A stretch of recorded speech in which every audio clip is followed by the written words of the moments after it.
déclaration de l'opposition politique ivoirienne relative au calendrier de la révision de la liste électorale.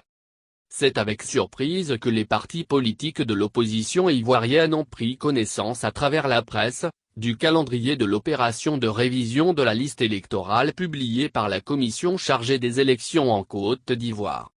La programmation ainsi annoncée ne reflète en rien les conclusions des discussions qui se sont déroulées le 6 mai 2020 lors de l'atelier d'information et d'échange sur le processus électoral organisé par le Programme des Nations Unies pour le Développement, PNUD.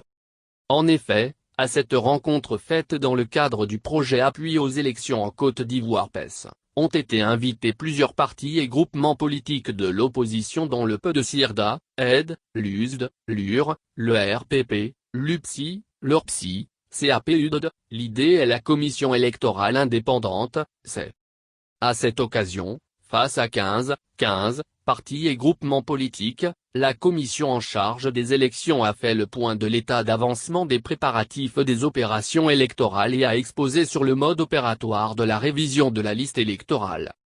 Après la présentation, par le président de la commission chargée des élections, du chronogramme aménagé des activités électorales tenant compte de la crise du Covid-19, des discussions ont été engagées. Ces discussions ont porté sur le chronogramme d'exécution des opérations électorales, l'état des préparatifs et le mode opératoire de la révision de la liste électorale. Les représentants des partis politiques ont remercié le PNUD et les Nations Unies pour leur assistance électorale et aussi d'avoir offert le cadre de ces échanges. Les partis politiques de l'opposition notamment, le PDCIRDA, AID, l'USD, LUR, le RPP, l'UPSI, l'ORPSI, CAPUD, et l'ID ont relevé qu'ils récusaient l'organe électoral actuel parce qu'il est inféodé au pouvoir, non consensuel et donc incapable de garantir des élections transparentes et crédibles. Ils ont insisté sur l'impérieuse nécessité de créer les conditions pour des élections inclusives, équitables et apaisées. Ils ont rappelé qu'ils restaient dans l'attente de la décision de la Cour africaine des droits de l'homme et des peuples sur la CEI et ont exprimé des préoccupations liées, entre autres, à la durée et aux conditionnalités pour l'enrôlement des électeurs. Après les échanges, les recommandations suivantes ont été formulées. 1. Les 10 500 lieux de vote soient des centres d'enrôlement. 2. La durée de l'enrôlement soit d'au moins 30 jours au lieu de 15 jours comme prévu par le chronogramme proposé par la CEI.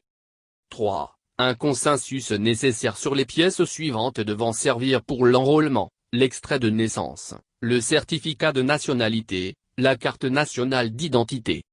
4. Le système des Nations Unies et la communauté internationale devront poursuivre leurs efforts afin de contribuer à créer un consensus et un climat de confiance entre les parties prenantes aux élections. Au moment où nous nous attendions à une nouvelle rencontre de finalisation des positions après la rencontre avec la société civile, des décisions unilatérales, non consensuelles et non validées sont annoncées par le président de la commission chargée des élections. Par ailleurs, les partis politiques de l'opposition rappellent que l'opération des audiences foraines lancée par le gouvernement afin de faciliter l'inscription des nouveaux majeurs sur la liste électorale s'achève le 1er août 2020. En conséquence de ce qui précède, les partis politiques de l'opposition ivoirienne, signataires de la présente déclaration, rejettent le calendrier annoncé par le président de la CEI qui n'est pas consensuel.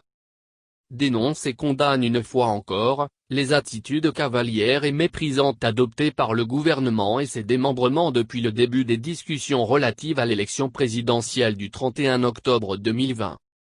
Prennent à témoin le PNUD et la communauté internationale, facilitateur de la dernière rencontre du 6 mai 2020, sur les risques que fait peser sur le processus électoral, la propension du pouvoir au passage en force. Invite les facilitateurs à créer le consensus et le climat de confiance entre les principaux acteurs du processus électoral.